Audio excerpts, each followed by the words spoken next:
अकबरुद्दीन ओवैसी, असदुद्दीन ओवैसी जैसे लोग ये तर्क लाते हैं और इन्हीं की विचारधारा के लोग ये तर्क लाते हैं।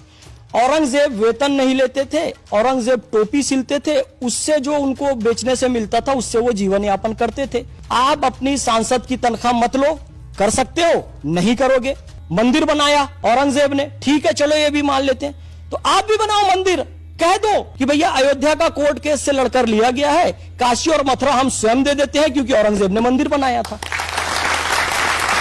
आप इसको नहीं मानोगे, आप तो खुद कह रहे हो ना औरंगजेब मंदिर बनाया था और मितव्ययी था, तो अपनी तनख्वाह नहीं छोड़ोगे, मंदिर बनाने में सामने नहीं आओगे। लेकिन सच्चाई को कुछ समझना चाहिए। देखिए मसीरे आलमगिरी में भी ये बात लिखी हुई है कि काशी विश्वनाथ का मंदिर औरंगजेब ने तोड़ा था, ये बात रिटर्न है, उसमें इस बात का उल्लेख है। जदुनाथ सरकार जी ने भी त्र्यंबकेश्वर के मंदिर के बारे में लिखा है। और एक बात और आती है कि औरंगजेब देखता था कि एक बड़ी ज्वाला आ रही है, एक बड़ा चिराग जल रहा है कहीं बड़े दूर से, तो पता किया जी कहाँ चल रहा है, तो पता चला एक मंदिर है मथुरा में कृष्ण भगवान का, केशव देव मंदिर, वहां पर चिराग जलता है, वहां पर ज्योत जलती है, तो उसकी रोशनी आगरा तक, दिल्ली तक पहुंचती है। तो वो देखकर बड़ा अचंभित हुआ और उसको तोड़ने के लिए पहुंचा। वहां पर केशव राय मंदिर को तोड़कर उसने जामा मस्जिद बनाया। आज भी जो कृष्ण जन्मभूमि का विवाद है उसके पीछे यही कारण है, कौन? औरंगजेब। लेकिन इतिहास को छुपाया जाता है। अब मैंने इरफान हबीब का नाम यद्यपि लिया, लेकिन इरफान हबीब भी लेफ्ट के हिस्टोरियन है, लेकिन सतीश चंद्र लेफ्ट के हिस्टोरियन है। इरफान हबीब और सतीश चंद्र ने बहुत छुपाने की कोशिश की, बहुत छुपाने की कोशिश की।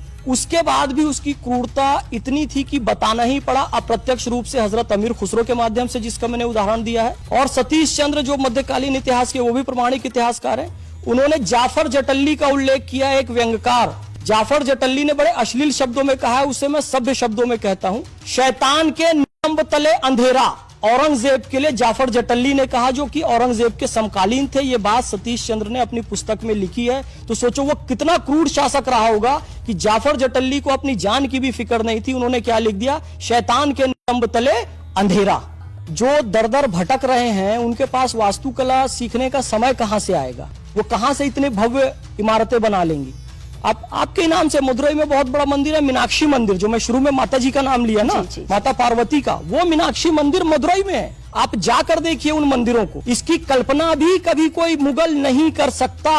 आप क्या सोचते हैं ये जो ताजमहल बना है या हुमायूं का मकबरा बना है, ये इनके दिमाग की कल्पना है? नहीं हो सकती। ये सब भारतीय वास्तुविदों की कल्पना है। पूरा शुल्व सूत्र जो है, शुल्व सूत्र में सारी चीजें बताई गई है, यज्ञ वेदी से लेकर सारे विश्वकर्मा भगवान जो है कि कैसे भवनों का निर्माण किया जाता है, ये सब भारतीय सनातन ग्रंथों में मौजूद है। ये सब चीजें वहीं से ली गई है। उसके बाद उसे थोड़ा मॉडिफाई करके उसमें अपना नाम लिख के, वो कहते हैं ना जी बनाया किसी और ने और नाम किसी और ने, उसमें अपना लिख दिया कि मेड इन फलाना।